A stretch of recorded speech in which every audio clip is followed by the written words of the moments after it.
One of my old senior pastors, Kevin Gerald, he had this whole statement that he used to talk about where he said that many times in life we all find ourselves at the intersection of bitter or better. And there's many reasons that you find yourself at this intersection. It could be that someone offended you. It could be that you're angry at somebody. It could be that someone just annoyed you. It could be that someone else got something that you really wanted. And so you're finding yourself at this intersection where you have to make a decision. Are you going to be bitter about what happened, or are you gonna be better? Was somebody egotistical or prideful, or they got away with something that they did wrong? They did something bad and they got away with it, but you got in trouble for it. And so you have to choose, are you gonna be bitter or better? Somebody else gets the promotion, somebody else gets the raise, somebody else's marriage is way better than yours and you're not happy with your situation. Are you gonna be bitter or better? And kind of what I want to encourage you guys in today is like, when you go down bitter street, it's bad tasting. That's what bitter is all about.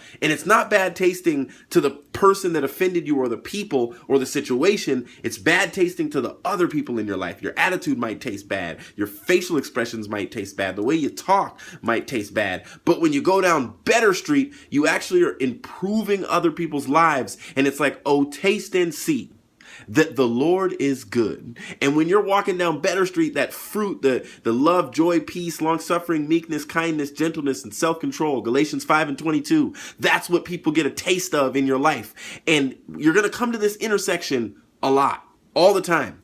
There's situations almost every day that's going to give you this choice. Are you going to be bitter or are you going to be better? And the advice I want to give you is that when you find yourself at the intersection of bitter or better, is to think about the fact that you've been loved, not how you're being loved. Because if you think about how you're being loved, if you go with your emotional state and how people are treating you, you might end up going down and taking a right on bitter street, which you have every right to because you really are upset and you've really been offended. You have every right to just be bitter. There's times to be angry, but don't let the sun go down on it.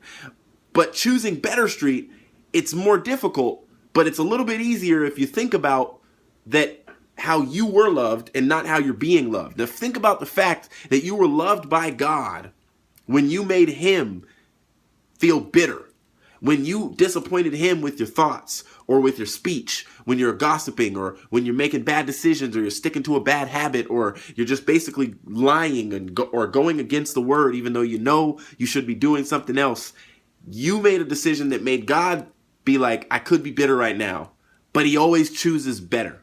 And sometimes it's good just to think about that fact. Think about the love that God has shown you personally, even though you've made a myriad of mistakes. And then maybe when you get to the intersection of bitter or better, you'll take a left and you'll go down better street.